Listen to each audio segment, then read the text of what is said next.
石破総理大臣は、アメリカの関税措置をめぐる対応に区切りがついたなどとして、7日、総理大臣を辞任する意向を表明しました。自民党内では、後任を選ぶ総裁選挙について協議が行われるほか、茂木前幹事長が立候補の意向を固めました。 이시바 총리 대신은 미국의 관세 조치를 둘러싼 대응에 단락이 났다 등의 이유로 7일 총리 대신을 사임할 의향을 표명했습니다. 자민당 내에서는 후임을 선택하는 총재 선거에 대해 협의가 행해지는 것 외에 모태기 전 간사장이 입 후보의 의향을 굳혔습니다. 本日の単語です。石破総理大臣は、アメリカの関税措置をめぐる対応に区切りがついたなどとして、7日、総理大臣を辞任する意向を表明しました。自民党内では、後任を選ぶ総裁選挙について協議が行われるほか、茂木前幹事長が立候補の意向を固めました。 이시바 총리 대신은 미국의 관세 조치를 둘러싼 대응에 단락이 났다 등의 이유로 7일 총리 대신을 사임할 의향을 표명했습니다. 자민당 내에서는 후임을 선택하는 총재 선거에 대해 협의가 행해지는 것 외에 모태기 전 간사장이 입 후보의 의향을 굳혔습니다. 以上で本日ニュース単語出張トレーニングです。総理大臣関税措置めぐる対応辞任意向表明自民党公認総裁選挙協議履行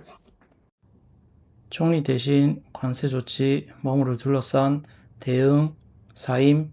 의향 표명 자민당 후임 총재 선거 협의 입 후보 単語の日本語と韓国語を一緒に発音してみましょう。総理大臣총리 대신 관제 조치 관세 조치 매구르 멍으로 둘러싼対応대응 진행 사임 이코 의향 표명 표명自民党자민당 고은희 후임総裁選挙총재선거協議협의立候입 후보総理大臣関税措置めぐる対応辞任意向表明自民党公認総裁選挙協議履行文章の中の単語を確認してみましょう。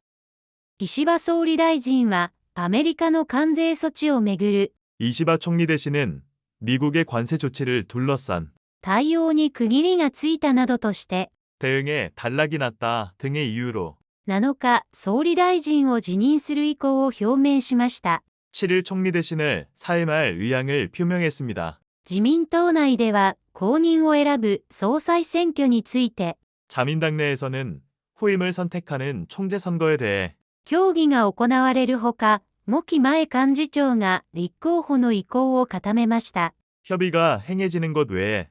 모태기 전 간사장이 입 후보의 의향을 굳혔습니다. 問題、次の文のに入る同じ意味の単語を選びましょう。石破総理大臣は、アメリカの関税措置をめぐる対応に区切りがついたなどとして、7日、総理大臣を辞任する意向を表明しました。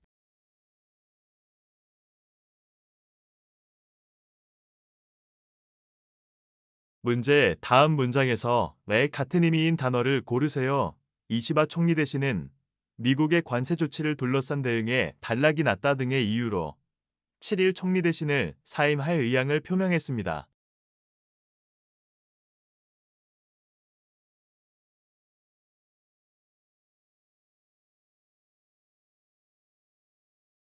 이시바総理大臣は、アメリカの関税措置をめぐる対応に区切りがついたなどとして、7日、総理大臣を辞任する意向を表明しました。自民党内では後任を選ぶ総裁選挙について協議が行われるほか、茂木前幹事長が立候補の意向を固めました。 이시바 총리 대신은 미국의 관세 조치를 둘러싼 대응에 단락이 났다 등의 이유로 7일 총리 대신을 사임할 의향을 표명했습니다. 자민당 내에서는 후임을 선택하는 총재 선거에 대해 협의가 행해지는 것 외에 모태기 전 간사장이 입 후보의 의향을 굳혔습니다.